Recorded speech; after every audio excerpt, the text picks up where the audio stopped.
अस्सलाम वालेकुम students, welcome to campus dot P K. Students, उम्मीद करता हूँ कि आप सब खैरियत से हैं, ठीक ठाक के हैं। तो स्टूडेंट्स, हमने कल सेकंड चैप्टर स्टार्ट किया था सेट फंक्शन एंड ग्रुप्स का। तो कल हमने सेट्स के बारे में पढ़ा था और आज हम लॉजिक्स और फंक्शंस को पढ़ेंगे कि लॉजिक्स क्या हैं और आपके पास फंक्शंस क्या होते हैं। ओके, तो बेटा अगर किसी बच्चे को प्रॉब्लम या इशू वगैरह हो तो आप मुझसे शेयर कर सकते हैं। मैंने 2-3 स्टूडेंट्स के स्क्रीनशॉट्स देखे हैं। इंशाल्लाह कल संडे है तो कल उनको मैं सॉल्व करके उनका आंसर कर दूंगा। एक बार आपने मुझे रिमाइंडर करवा देना है जिन जिन बच्चों ने मुझे क्वेश्चन सेंड किए हुए हैं। ओके, चलिए जी, आपको एक कॉन्सेप्ट दूंगा एमसीक्यूज के साथ। तो एमसीक्यूज में से लिखता हूँ ताकि आपको पता चल जाए एमसीक्यूज किस तरह का आता है और उसकी ऑप्शंस को भी हम डिस्कस कर लेंगे। जी बेटा हमजा, कल हमने बात कर ली थी जो आपका एफएलपी का सिलेबस है, एफएलपी का सिलेबस वो आपका ट्रिग्नोमेट्री है। एफएलपी का जो आपका सिलेबस है वो आपके पास बेटा ट्रिग्नोमेट्री है। ट्रिग्नोमेट्री में से आपके पास पेपर में आएगा। चलिए जी बेटा, एमसीक्यूज आपके सामने लिखता हूँ और आपको कॉन्सेप्ट दूंगा थोड़ा सा। आपके पास एमसीक्यूज है जी, ड्राइंग कंक्लूजन,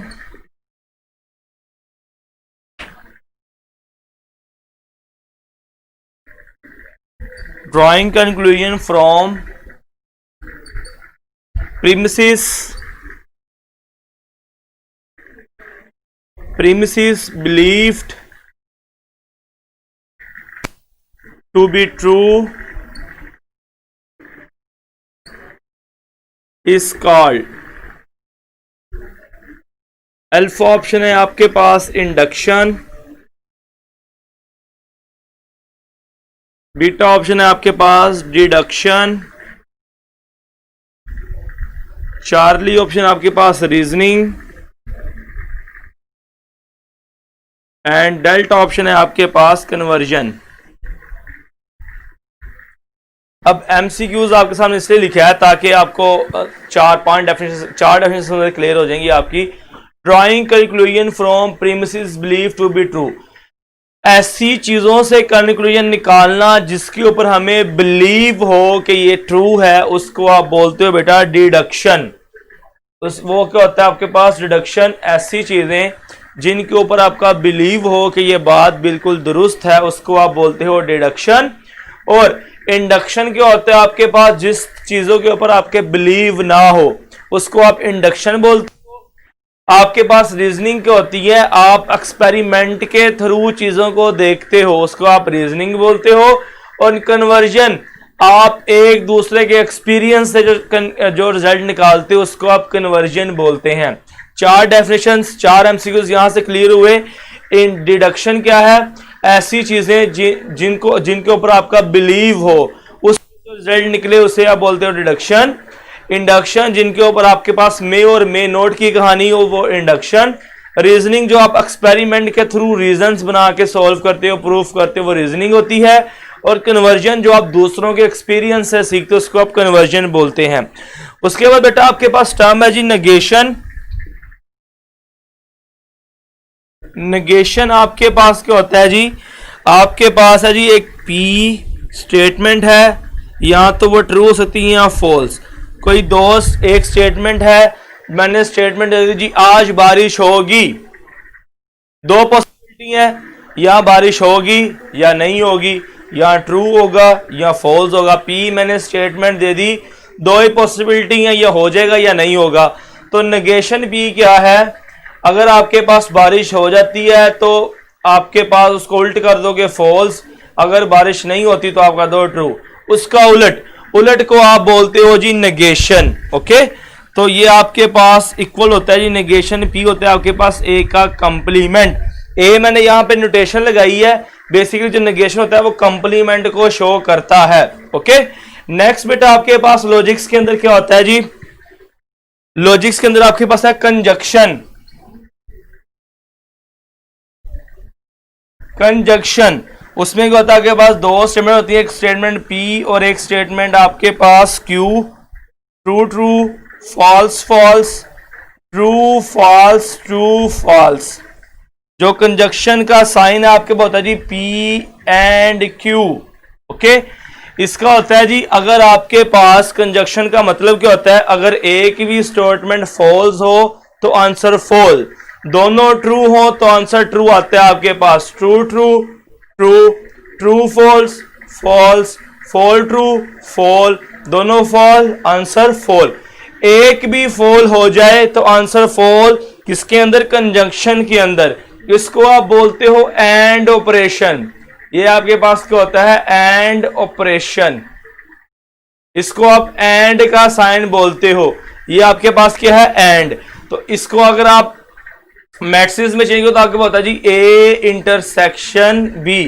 ये आपके पास होता है जी ए इंटरसेक्शन बी। अगर P इज इक्वल टू आपके पास क्या हो? ए के, और Q इज इक्वल टू हो बी, तो ए इंटरसेक्शन बी।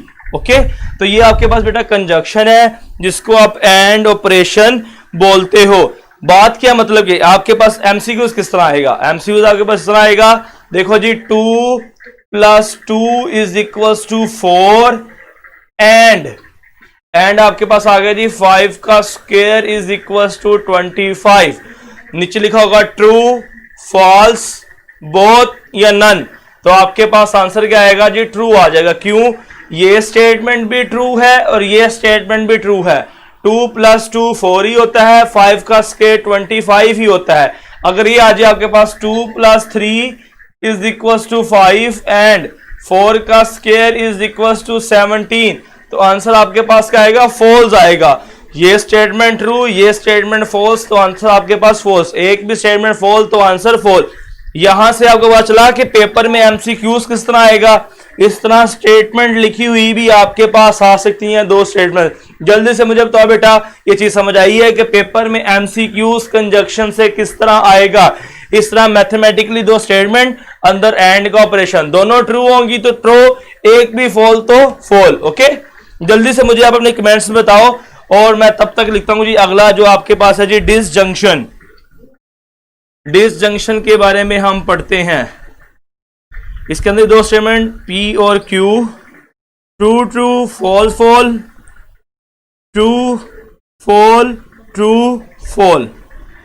P और Q, इसे आप और बोलते हो। ये और ऑपरेशन होता है आपके पास, ये आपके पास और ऑपरेशन होता है। इसके अंदर अगर एक भी फॉल हो तो काम चल जाता है। True true true, true false true, false true true, दोनों फॉल्स तो आंसर फॉल्स। अगर एक भी ट्रू हो तो इसके अंदर बात बन जाती है। इसको आप बोलते हो और ऑपरेशन। इसको क्या बोलते हो आप? और ऑपरेशन। अगर आपके पास A is equal to P हो, sorry P is equal to A हो, Q is equal to B हो, तो आपके पास आता है A यूनियन B। ये आपके पास क्या बन जाता है? A union B। अगर हम इस स्टेटमेंट की जगह ये और लगा दें तो ये आपके पास फिर क्या हो जाएगा? ट्रू हो जाएगा। तो ये एग्जांपल आपको शो कर दी है। कंजंक्शन और डिसजंक्शन के इस तरह के आपके पास क्वेश्चंस पेपर में मेरे बच्चों आ सकते हैं। नेक्स्ट हम बात करेंगे इंप्लीकेशन। अच्छा, एक बाई कंडीशनल भी है आपके पास। बाई कंडीशनल क्या होता है? बाई कंडीशनल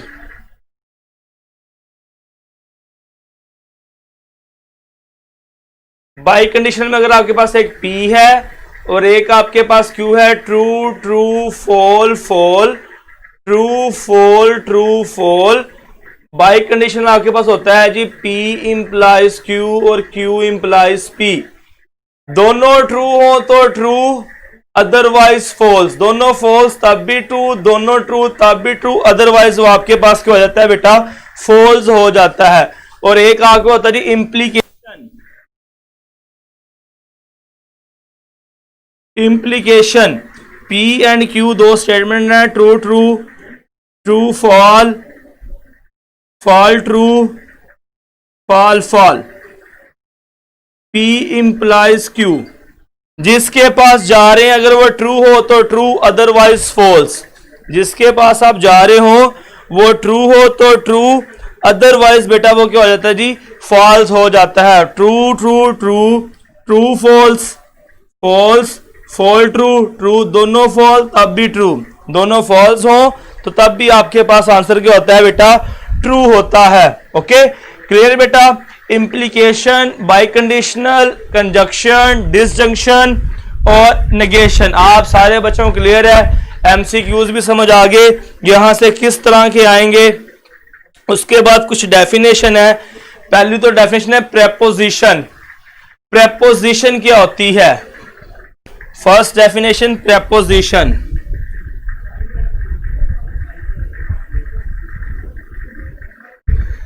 प्रेपोजिशन आपके पास ऐसी स्टेटमेंट होती है जो आपके पास ट्रू भी हो सकती है, फॉल्स भी हो सकती है। एक स्टेटमेंट को आप प्रेपोजिशन बोलते हैं।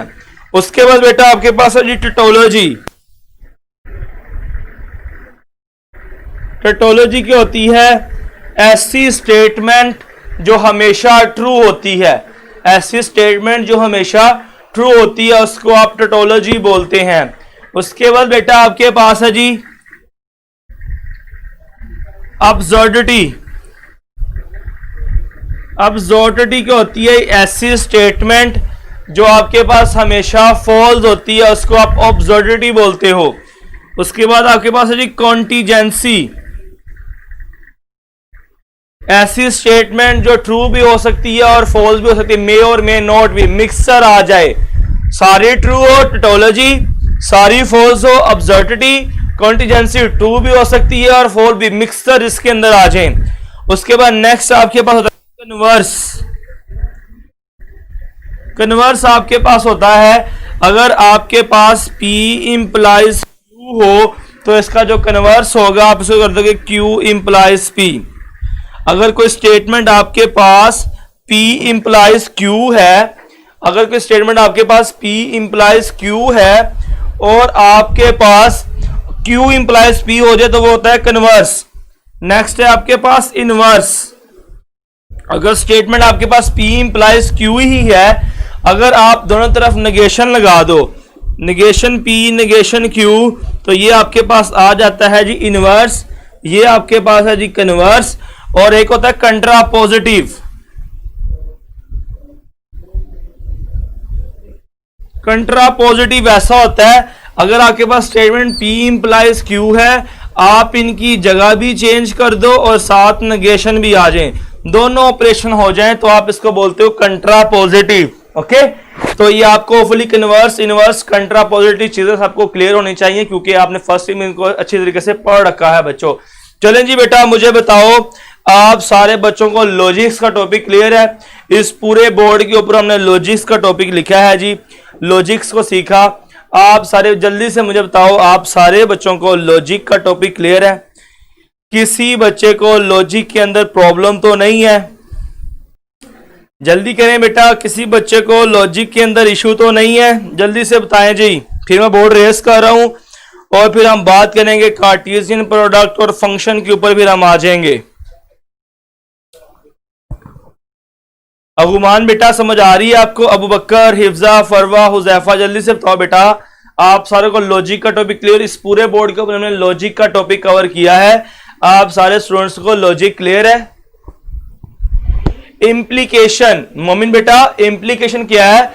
जिसके पास जा रही है अगर वो ट्रू है तो आंसर ट्रू। देखो लिखा है P implies Q, P implies Q, true true true, true fall के पास आए तो फॉल, फॉल ट्रू के पास आए तो ट्रू, फॉल फॉल दोनों तब भी आंसर आपके पास ट्रू होता है। चलिए जी मैं बोर्ड रेस कर रहा हूं, नेक्स्ट फिर हम बाइनरी रिलेशन के ऊपर बात करते हैं जी। आंसर्स पता नहीं क्यों आप नहीं रिप्लाई नहीं करते हो बेटा, चुप ही रहते हो। कार्टेशियन प्रोडक्ट लो जी, कन्वर्स इनवर्स सारा दोबारा तो देखो जी बेटा आपके पास लिखा हुआ है जी negation P implies Q।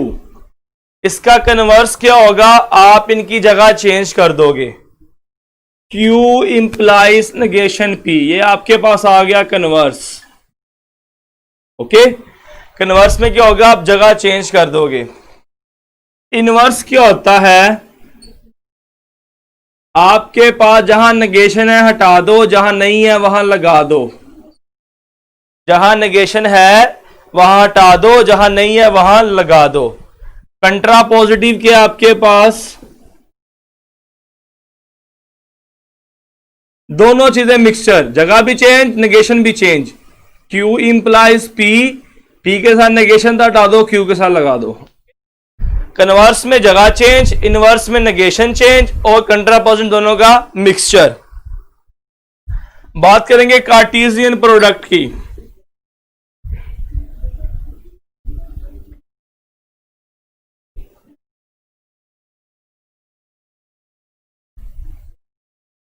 Cartesian product क्या है आपके पास मेरे बच्चों?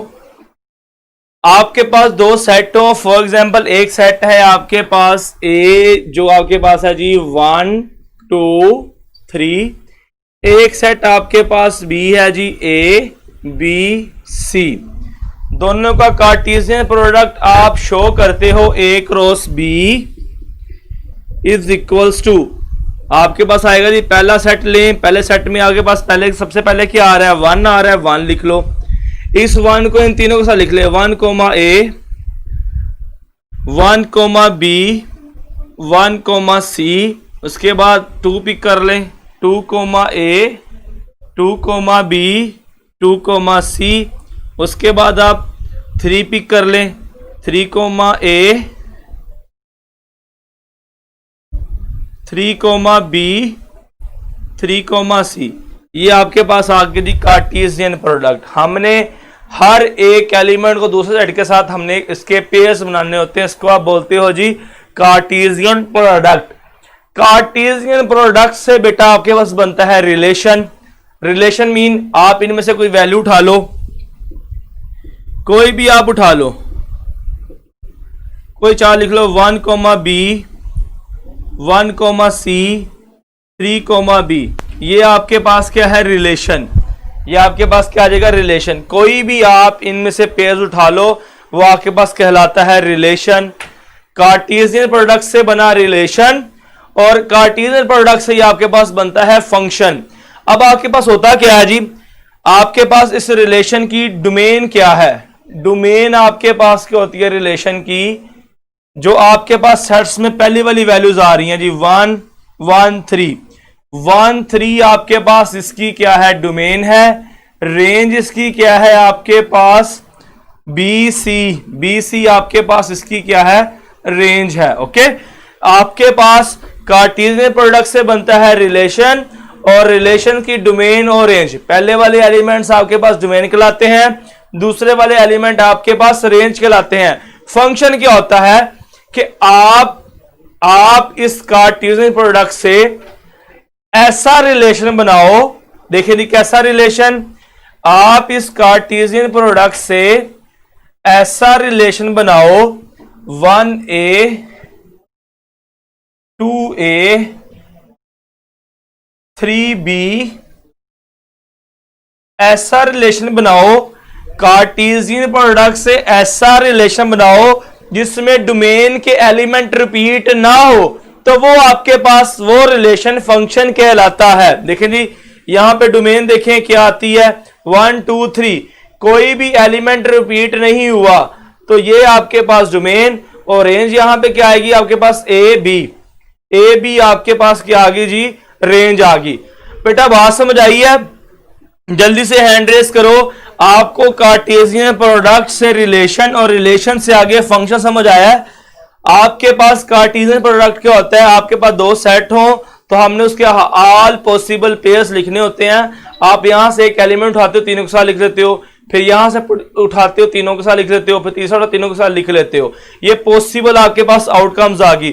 उस पॉसिबल आउटकम में से कुछ आप एलिमेंट्स पिक कर लेते हो तो वो रिलेशन है, और फिर कुछ आप ऐसे एलिमेंट्स पिक करते हो जिनमें डोमेन के एलिमेंट चेंज नहीं होते, डोमेन के एलिमेंट रिपीट नहीं होते। 1 2 3 चेंज, देखिए यहां पे रिपीट हो रहा है 1 1, जिसमें रिपीट नहीं होते वो आपके पास क्या कहलाता है बेटा जी, वो आपके पास फंक्शन कहलाता है। और आपके पास नेक्स्ट भी फंक्शन की प्रॉपर्टीज हैं। रिलेशन बेटा आप यहां से कोई कार्टेशियन प्रोडक्ट से कोई लो, मतलब रिलेशन में मेरा रिलेशन आपके पास क्या जी 3 a 3 b 3 c, यहां से मैंने ये तीन एलिमेंट उठा लिए 3 a 3 b 3 c, ये आपके पास रिलेशन बन गया। ओके, ये आपके पास क्या है रिलेशन है जी बेटा। Relation is a subset of Cartesian product, even का फंक्शन भी is a subset of Cartesian product. हम इससे कोई उठा लें वो आपके पास रिलेशन आ जाता है। कुछ ऐसा रिलेशन उठाएं, ऐसी टाइप का रिलेशन उठाएं कि जिसके अंदर डोमेन के एलिमेंट चेंज ना हो, वो आपके पास फंक्शन बन जाता है। डोमेन के एलिमेंट रिपीट ना हो तो वो आपके पास क्या हो जाता है बेटा, फंक्शन बन जाता है। अगर डोमेन के एलिमेंट रिपीट हो रहे हो तो वो आपके पास क्या होता है, रिलेशन।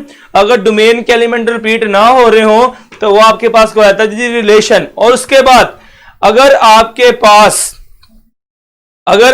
पास रेंज के एलिमेंट भी रिपीट ना हो, ऐसा रिलेशन जिसमें हमारे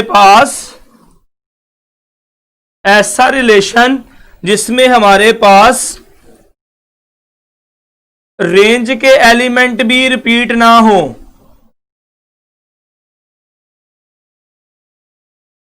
ऐसा रिलेशन जिसमें हमारे पास रेंज के एलिमेंट भी रिपीट ना हो, तो वो आपके पास कहलाता है 1 to 1 फंक्शन। वो आपके पास क्या कहलाता है, 1 to 1 फंक्शन, जिसमें रेंज के एलिमेंट भी रिपीट ना हो और जिसमें आपके पास डोमेन के एलिमेंट्स भी रिपीट ना हो, तो वो आपके पास क्या कहलाता है, 1 to 1 फंक्शन। ओके, वो आपके पास क्या कहलाएगा, 1 to 1 फंक्शन, जिसमें ए सेट भी पूरा आ जाए, बी सेट भी पूरा आ जाए। देखो यहां पे 1 2 3 है, डोमेन में 1 2 3 आ रहा है, रेंज के ए बी सी आ रहा है। जब रेंज के सारे एलिमेंट भी यूज हो जाए, डोमेन के एलिमेंट भी सारे यूज हो जाए, तो वो 1 to 1 फंक्शन कहलाता है। इसी तरह ही बेटा अगर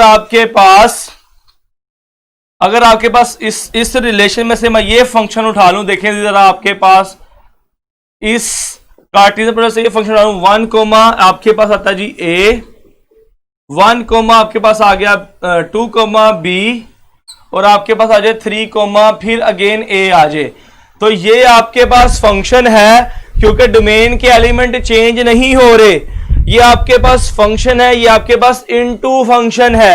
ये इनटू फंक्शन इसलिए है जिसके अंदर आपके पास सेट बी के एलिमेंट सारे यूज हो जाएं, वो 1 to 1। जिसके अंदर सेट के एलिमेंट सारे यूज ना हो, वो आपके पास इनटू फंक्शन। ओके, और फंक्शन इनवर्स कब कहलाता है, जब आपके पास 1 to हो और ऑन टू हो, जो ये वाली कंडीशन होल्ड करे। आपके पास इनवर्स क्या कैसे बनेगा, आप इनके एलिमेंट उल्टा दो, और फिर भी फंक्शन हो तो आप उसको कहते हैं इसका इनवर्स फंक्शन एग्जिस्ट करेगा। कैसे, देखो, ए को पहले लिख दो और 1 को बाद में लिख दो, बी को पहले लिख दो, 2 के बाद में लिख दो, सी को पहले लिख दो, 3 को बाद में लिख दो। अब भी देखो आपके पास डोमेन का कोई एलिमेंट रिपीट नहीं हो रहा, तो ये आपके पास एफ इनवर्स भी क्या है, आपके पास फंक्शन है। यहां देखें, इसको जब उल्टाओगे तो ए रिपीट हो जाएगा, तो इसका इनवर्स होल्ड नहीं करता। इनवर्स किसका होल्ड करता है, जो आपके पास 1 to 1 हो और ऑन टू फंक्शन हो, ऐसे फंक्शन का इनवर्स होल्ड करता है। जो आपके पास 1 to 1 ना हो, उसका इनवर्स होल्ड नहीं करता है। ओके, जल्दी से बताओ बेटा, ये आपको फंक्शन की कहानी समझ आई है कि आपके पास टाइप्स ऑफ फंक्शन किस किस तरह के होते हैं, फंक्शन बनता कहां से है, रिलेशन से आता है, रिलेशन कहां से आता है, सबसेट ऑफ कार्टेशियन प्रोडक्ट होता है। जल्दी से बताओ, आप सारे बच्चों को क्लियर है, किसी बच्चे को इसके अंदर इश्यू तो नहीं है? जल्दी कीजिएगा बेटा, सारे बच्चे बताएं।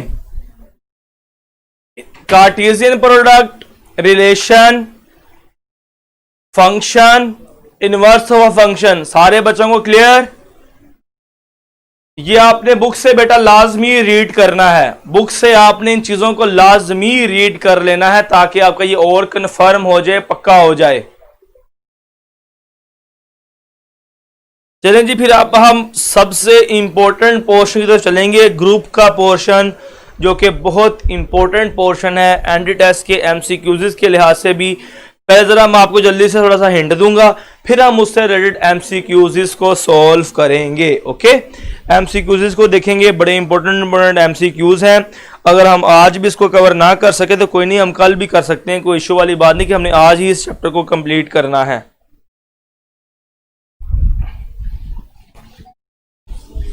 अब मैंने आपको फर्स्ट चैप्टर के अंदर ये प्रॉपर्टीज करवाई थी, क्लोजर प्रॉपर्टी,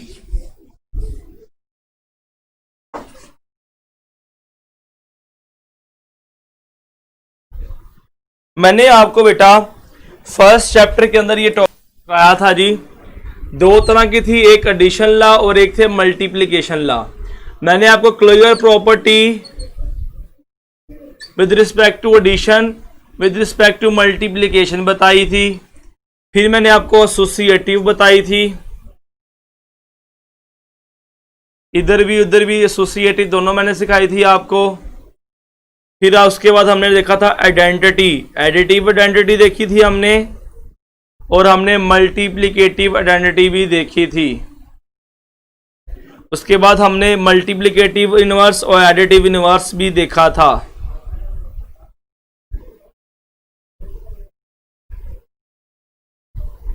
देन हमने commutative property with respect to addition और मल्टीप्लिकेशन दोनों ही किए थे। ओके, ये बातें हमने अपने फर्स्ट चैप्टर के लेक्चर में सीखा था। दोबारा रिपीट करता हूं जी। क्लोजर प्रॉपर्टी क्या होती है? आप किसी सेट में से दो नंबर उठाओ, उनको जमा करो, उसी सेट में आंसर आ जाए। जरा बात सुनिए आपने, जरा ये बात बड़ी इंपॉर्टेंट है। आप किसी सेट में से दो नंबर उठाओ, ओके, उनको जमा करो, आंसर उसी सेट में वापस आए, तो वो आपके पास closure property with respect to addition है। फॉर एग्जांपल आपके पास देखो जी, नेचुरल नंबर का सेट है 1 2 3 सो ऑन। आप यहां से 4 + 7 करो, दो नंबर उठाओ, इनको ऐड करो, आपके पास आंसर क्या आता है जी? 11। इसी सेट में आ रहा है, तो ये आपके पास क्लोज्ड है विद रिस्पेक्ट टू एडिशन। इस तरह आप दो नंबर्स को मल्टीप्लाई करो, आपके पास क्या आएगा? 28। 28 इस सेट को बिलोंग करता है, तो ये आपके पास क्लोज है विद रिस्पेक्ट टू मल्टीप्लीकेशन भी। अगर आपके पास दो नंबर हम किस सेट से उठाएं, उनको जमा करें, उनको मल्टीप्लाई करें और आपका उसी सेट के अंदर से आंसर आ जाए, तो आपके पास क्या होता है? वो क्लोज होते हैं, क्लोजर प्रॉपर्टी होल्ड करती है। और बेटा जिन सेट के ऊपर क्लोजर प्रॉपर्टी होल्ड कर जाए, उसको सेट को बोलते हो आप ग्रुपाइड। उससे क्या बोलते हो आप? ग्रुपाइड। जिन सेट्स के ऊपर क्लोजर प्रॉपर्टी होल्ड कर जाए, उसको आप बोलते हो groupoid. Closure property with respect to addition hold करे, तो हम कहते हैं with respect to addition groupoid है। अगर मल्टीप्लीकेशन होल्ड करे, तो हम कहते हैं जी with respect to multiplication groupoid है। ओके, दोनों के लिए बेटा अगर ये क्लोजर प्रॉपर्टी होल्ड कर जाए, तो वो क्या बन जाता है? ग्रुपाइड। इसी तरह ही आपके पास एसोसिएटिव प्रॉपर्टी होल्ड कर जाए, आप उठा लें जी 1 + 2 + 3 कर लें, या फिर आप 1 + 2 करके 3 कर लें, आंसर आपके पास सेम आएगा। एसोसिएटिव प्रॉपर्टी एडिशन भी और मल्टीप्लिकेशन भी। तो अगर किसी सेट के ऊपर एसोसिएटिव प्रॉपर्टी होल्ड कर जाए, तो हम बोलते हैं वो सेमी ग्रुप है। वो आपके पास क्या है बेटा? सेमी ग्रुप है। वो सेट आपके पास क्या कहलाता है? सेमी ग्रुप कहलाता है। जैसे नेचुरल नंबर देखो, हमने क्लोज देखा था, मल्टीप्लिकेशन देखा, हम एसोसिएटिव भी होल्ड कर गई, तो नेचुरल नंबर आपके पास सेमी ग्रुप है विद रिस्पेक्ट टू क्लोजर भी और विद रिस्पेक्ट टू मल्टीप्लिकेशन भी। नेक्स्ट देखो बेटा, आइडेंटिटी, एडिटिव आइडेंटिटी। आपके पास एडिटिव आइडेंटिटी क्या होती है? 0। आप किसी नंबर को आइडेंटिटी में ऐड करो, वही नंबर अगेन आ जाए, तो आपके पास वो नंबर आइडेंटिटी कहलाता है। आप 0 को किसी में भी ऐड करो, आपके पास अगेन वही नंबर आ जाएगा। तो 0 इज अ एडिटिव आइडेंटिटी। जब 0 एडिटिव आइडेंटिटी है, देखो नेचुरल नंबर के अंदर 0 है, नेचुरल नंबर के अंदर 0 नहीं आता, तो additive identity property natural number के अंदर होल्ड नहीं करती। तो हम बोलेंगे कि आपके पास जो नेचुरल नंबर है वो आइडेंटिटी को होल्ड नहीं करता। तो आपके पास अगली जो कंडीशन है, अगर आइडेंटिटी भी होल्ड कर दे सेट के ऊपर, तो वो आपके पास कहलाता है मोनाइड। तो हम आपके पास अगर क्वेश्चन आ जाए क्या नेचुरल नंबर जो है वो मोनाइड है विद रिस्पेक्ट टू एडिशन, तो हम बोलेंगे नहीं, क्योंकि हमारे पास एडिटिव आइडेंटिटी नहीं आती है। एडिटिव आइडेंटिटी आपके पास होती है 0, नेचुरल नंबर के अंदर 0 नहीं आता, तो इसलिए नेचुरल नंबर मोनाइड नहीं है विद रिस्पेक्ट टू एडिशन। अगर आप होल नंबर को ले लो, तो होल नंबर के अंदर 0 आता है, होल नंबर आपके पास मोनाइड है विद रिस्पेक्ट टू एडिशन। और अगर मल्टीप्लीकेशन की बात करें, तो मल्टीप्लिकेटिव आइडेंटिटी आपके पास 1 होती है, 1 आपके पास नेचुरल नंबर के अंदर आ रहा है, मतलब 1 को जिस मर्जी नंबर से मल्टीप्लाई करो नंबर को फर्क नहीं पड़ता, वही नंबर दोबारा आता है। तो natural number with respect to multiplication monoid है, मगर with respect to addition monoid नहीं है। होल नंबर दोनों के अंदर मोनाइड है, विद रिस्पेक्ट टू एडिशन भी और विद रिस्पेक्ट टू मल्टीप्लीकेशन भी। जल्दी से बताओ बेटा, या मोनाइड तक आपको बात समझ आ रही है? जो चीजें बता रहा हूं आपने पहले जिंदगी में पढ़ी है ये वाली बातें? जल्दी से बताओ बेटा, आप सबको क्लियर है ये बात? यहां तक मोनाइड तक आप सबको क्लियर है? मैं आपके रिव्यूज लेना चाह रहा हूं, फिर आगे हम कंटिन्यू करेंगे। चलिए, अगर मैं यहां तक रखूं आपको एमसीक्यूज क्या आएगा? एमसीक्यूज इंपॉर्टेंट है, कोई पेपर में एमसीक्यूज आने उनको देखते हैं जी। आपके पास एमसीक्यूज है जी, semi group with identity element A monoid, B groupoid, C group और डी अबिलियन। तो semi group with identity element, यहां तक तो आपके पास सेमी ग्रुप है, आइडेंटिटी एलिमेंट भी आए तो आपके पास क्या बन जाता है? मोनाइड। तो आपके पास आंसर आ जाएगा alpha is a monoid. Okay, तो इस तरह के आपके पास एमसीक्यूज आ सकते हैं। देखो जी, अगर किसी सेट के ऊपर सिर्फ क्लोजर प्रॉपर्टी होल्ड करे तो वो मोनाइड, किसी सेट के ऊपर क्लोजर और एसोसिएट दोनों होल्ड कर जाएं तो वो आपके पास सेमी ग्रुप, किसी सेट के ऊपर ये तीनों होल्ड कर जाएं तो वो मोनाइड बन जाता है। चौथी प्रॉपर्टी इनवर्स। इनवर्स क्या है? आप दो नंबर्स को एडिटिव इनवर्स, दो नंबर को ऐड करो आंसर 0 आ जाए। आपके पास दो नंबर को ऐड करें, आइडेंटिटी आए, एडिटिव आइडेंटिटी आए, तो आपके पास वो क्या हो जाएगा जी? उसका इनवर्स होल्ड करेगा। इसी तरह दो नंबर्स को मल्टीप्लाई करो आंसर 1 आ जाए तो इनवर्स मल्टीप्लिकेटिव और आपके पास इनवर्स एडिटिव। एडिटिव आइडेंटिटी 0 है, मल्टीप्लिकेटिव इनवर्स आपके पास क्या? मल्टीप्लिकेटिव आइडेंटिटी आपके पास क्या है? 1 है। एडिशन में दो नंबर को ऐड करो 0 आए, मल्टीप्लिकेशन में दो नंबर को मल्टीप्लाई करो आंसर 1 आए, तो आपके पास मल्टीप्लिकेटिव इनवर्स होल्ड करता है। अब यहां पे देखो, होल नंबर और नेचुरल नंबर दोनों के अंदर ना एडिटिव इनवर्स होल्ड करता है ना मल्टीप्लिकेटिव इनवर्स। होल नंबर के अंदर कोई ऐसे नंबर जिनको आप ऐड करो आंसर 0 आए, ना नेचुरल नंबर में कोई ऐसे नंबर जिनको आप ऐड करो आंसर 0 आए, ना आपके पास होल नंबर में कोई ऐसे नंबर जिनको मल्टीप्लाई करो आंसर 1 आए, ना यहां पे ऐसे तो जिनको मल्टीप्लाई करो आंसर 1 आए। मगर इंटीजर देख लो, इंटीजर क्या होते हैं आपके पास? 0 plus minus 1 plus minus 2 plus minus 3 plus minus 4 so on.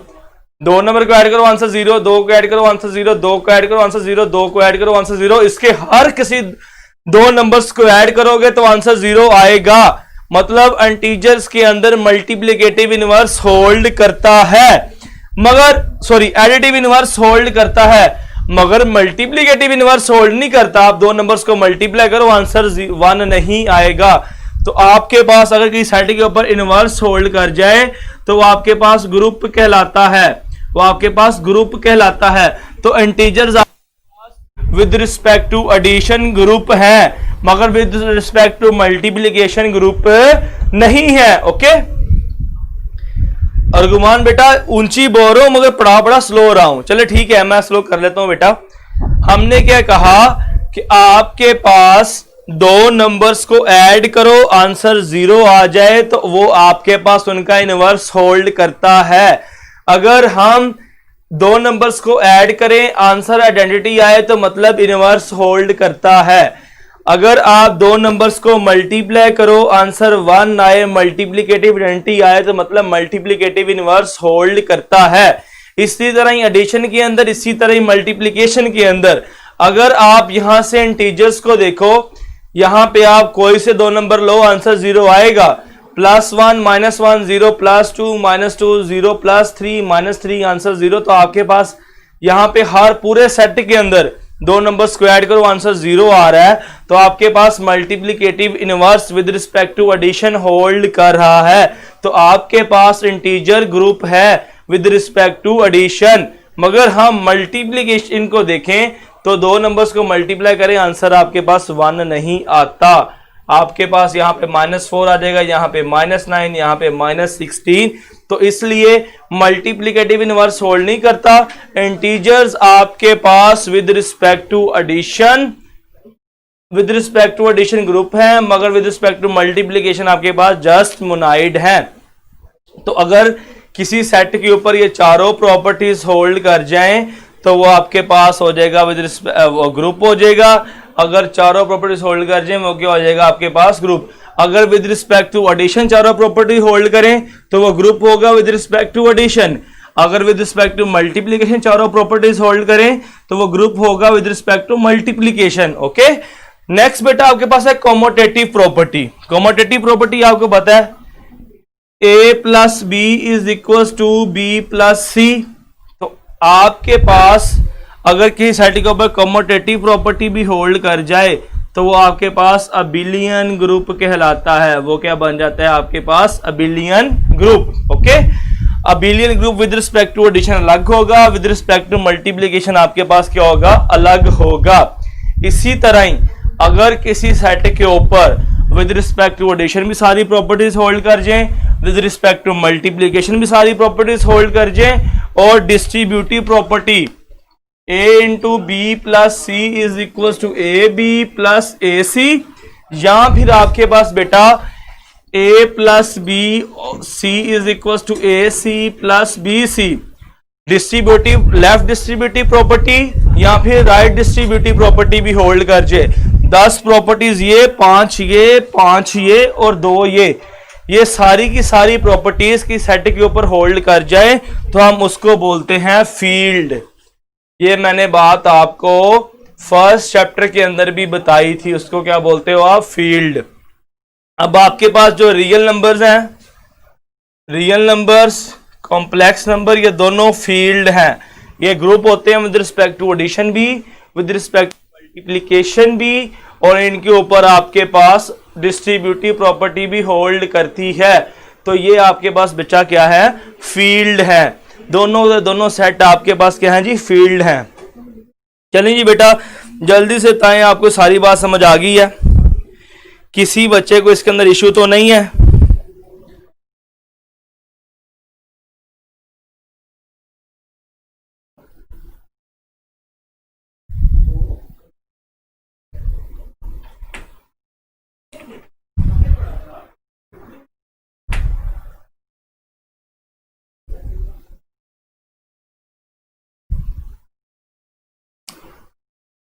और गुमान बेटा समझ आई है आपको?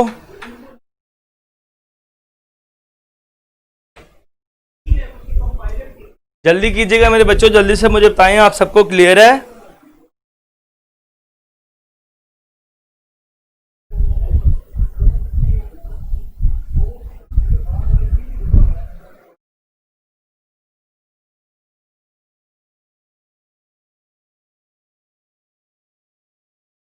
इरबाज बच्चे को समझ आ रही है?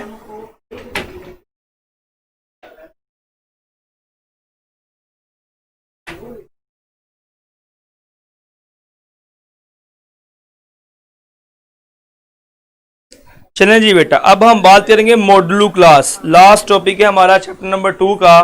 मॉडुलो क्लास आपके पास क्या होती है विद रिस्पेक्ट टू एडिशन और विद रिस्पेक्ट टू मल्टीप्लीकेशन।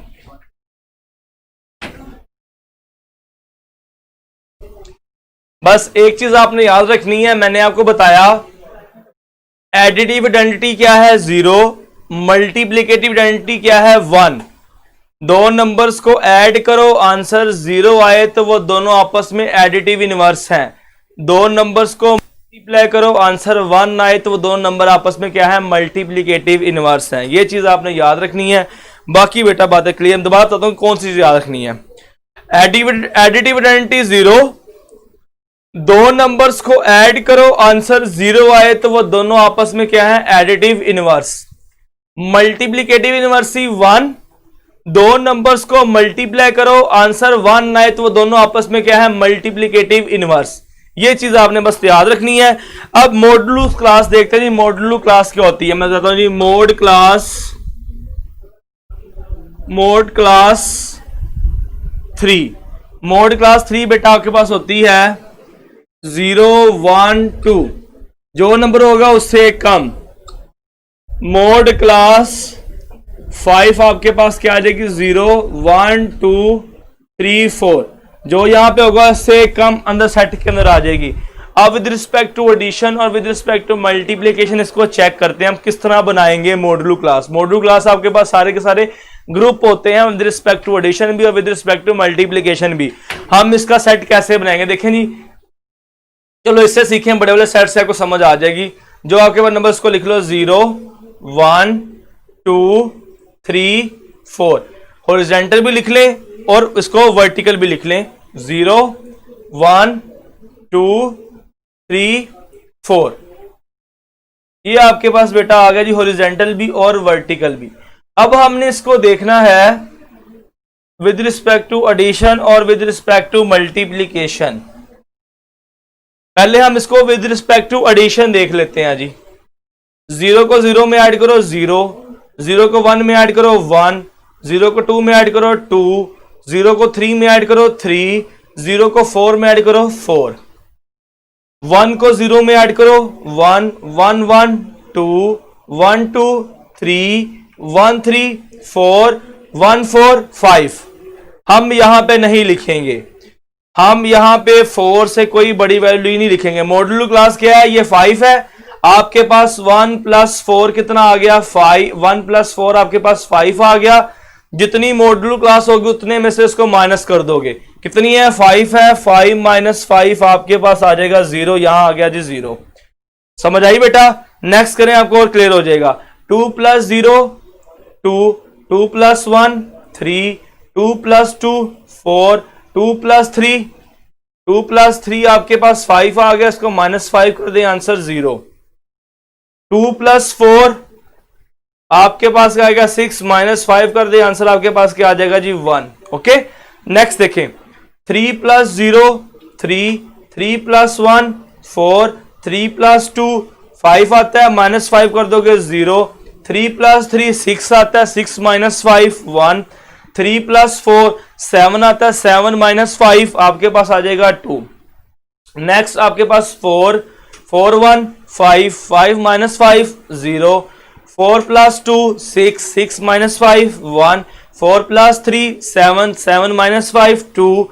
4 + 4 8, 8 - 5 आपके पास क्या आ जाएगा 3।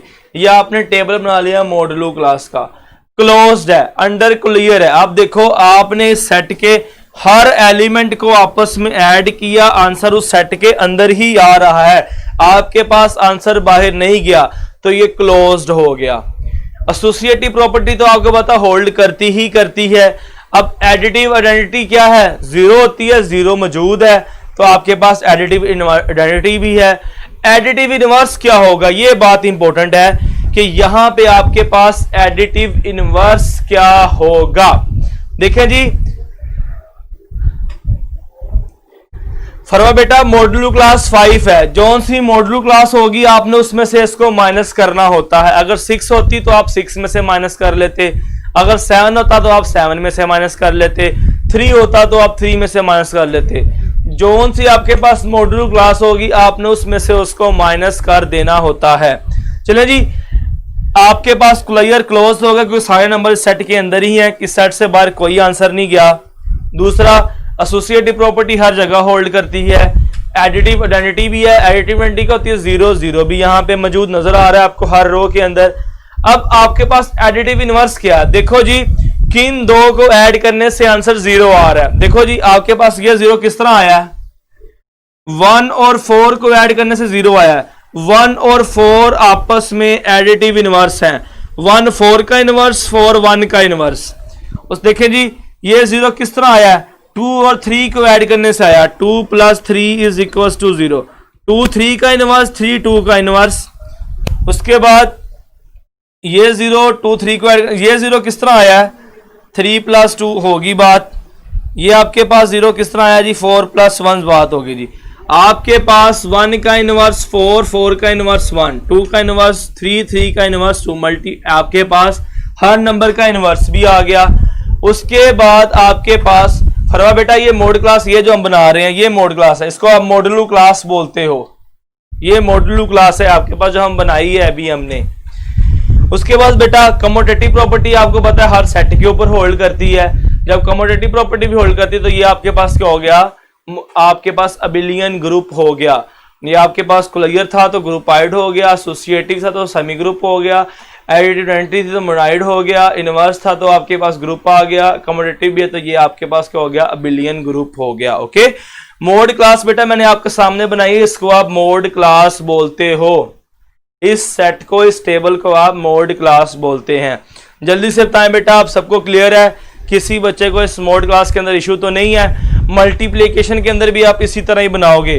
जब आपके पास आंसर 5 से बड़ा आ जाएगा, आपके पास जब तक उतनी बार 5 से माइनस करते जाओगे जब तक आपके पास 5 छोटा आंसर ना आ जाए।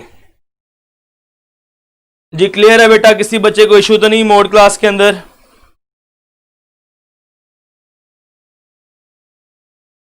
चलने बेटा यहां तक अपने लेक्चर को रखते हैं जी। चैप्टर नंबर 2 हमारा कंप्लीट हो गया। कल हम स्टार्ट करेंगे मैट्रिसेस को। मैट्रिसेस के ऊपर हम बात करेंगे जी। अगर किसी बच्चे को अब आज के लेक्चर में कोई इशू या प्रॉब्लम हो तो बेटा आप मुझसे शेयर कर सकते हैं एनी टाइम। अब भी शेयर कर सकते हैं, मैसेंजर के भी मुझसे कंटेक्ट कर सकते हैं। और जिन बच्चों ने मुझे मैसेंजर पे सवाल पूछ रखे हैं बेटा, काइंडली वो कल के दिन मुझे याद करवा दीजिएगा ताकि मैं आपको आंसर कर सकूं। जब एक बार मैसेज रीड कर लेते ना बेटा तो बाद में अनरीड शो नहीं होते हैं। जब आप दोबारा कर दोगे ना मुझे याद रहेगा कि मैंने आपको आंसर्स करने हैं। ओके, चले बेटा यहां पे लेक्चर को बेटा जितनी इस सेट के अंदर वैल्यू होगी उतनी ही हमने रखनी है। जितनी इस मोड सेट के अंदर वैल्यू होगी उतनी रखनी है। 6 होती तो हम 6 रख ले, 5 होती तो हम 5 रख लेते। जितनी हम यहां रखेंगे हॉरिजॉन्टली उतनी ही हम वर्टिकल रखेंगे। चलिए बेटा यहाँ पे अपने लेक्चर को वाइंड अप करते हैं। लेक्चर के बारे में अपने रिव्यूज देना ना भूलिएगा। रिव्यूज आपने बेटा लाजमी दीजिएगा ताकि मुझे पता चल सके कितने स्टूडेंट्स को समझ आई आज के लेक्चर की और कितने स्टूडेंट्स को समझ नहीं आई। कल तक के लिए मुझे इजाज़त दीजिएगा बेटा। अल्लाह हाफिज़।